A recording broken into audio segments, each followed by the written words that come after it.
Hi xi ħaġa ferm sabiħa li nkomplu nibnu spazji miftuħa.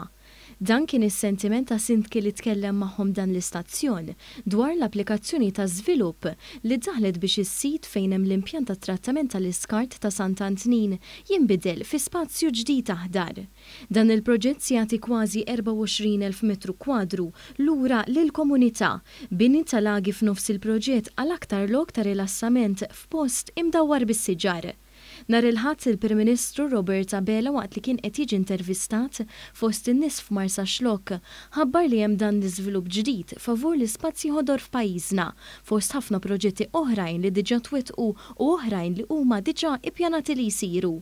Ma' One News is-Sindku ta' Marsa Scala tenna l-ferħ tiegħu għal dan il-proġett grandjuż u qal li b'dan l-iżvilupp grazzi għall Gvern Laburista aktar nies se jkunu jistgħu igawdu l-atmosfera sabiħa li għandhom fir-raħal ta' Marsa Scala u residenti ikunu aktar kuntenti.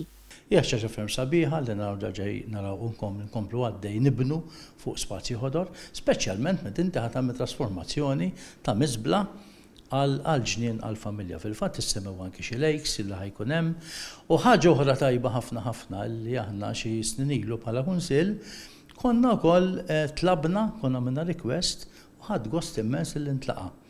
U għamilna request peress li Marsa Scala jbata ħafna nuqqas ta' parkeġġ. U veru ħadd pjaċir meta laqgħu t-talba tagħna wkoll u kkunsidrawha u ntlaqat meta semmejt ukoll fejn anki apparti parkeġġ is-semmit ukoll park and ride u jiena nemmen il-ħajati nifs ġdid għal dan il-lokal kemm għal-lokal, kemm għan-nies li joqgħodu, kemm għal-residenti, kif ukoll għal-negozji tagħna. Jorge Grek, is-Sindku ta' Ħażabbar, spjega li taħt Gvern Laburista saru diversi proġetti ħodor fil-lokalità tiegħu u issa dan l-iżvilupp se jservi bħala investiment ieħor mhux biss għan-nies tal-lokalità u dawk qrib imma wkoll għan-nies tat Tramuntana. Tajb li naraw li l-investiment holistiku li qed isir min-naħa tal-Gvern.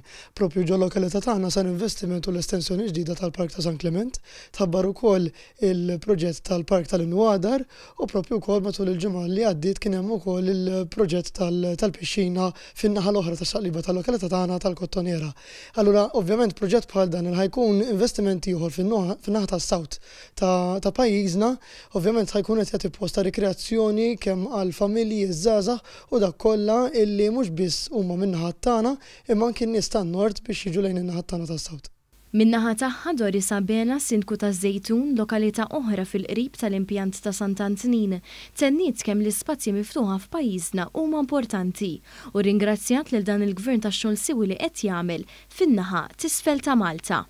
Bħalma tafu l-ispazji miftuħa qatt m'huma biżżejjed, in-nies għandhom bżonn dawn il-postijiet fejn wieħed jista' jirrilassa wara ġimgħa xogħol jew inkella wara il-ħin tal-iskola. U grazzi għall Gvern Laburista li qiegħed jimpenja ruħu fin-naħa t'isfel ta' Malta, aħna qegħdin nibbenefikaw minn dawn il-parki u spazji miftuħin fejn nistgħu immorru fil-viċinanzi tagħna.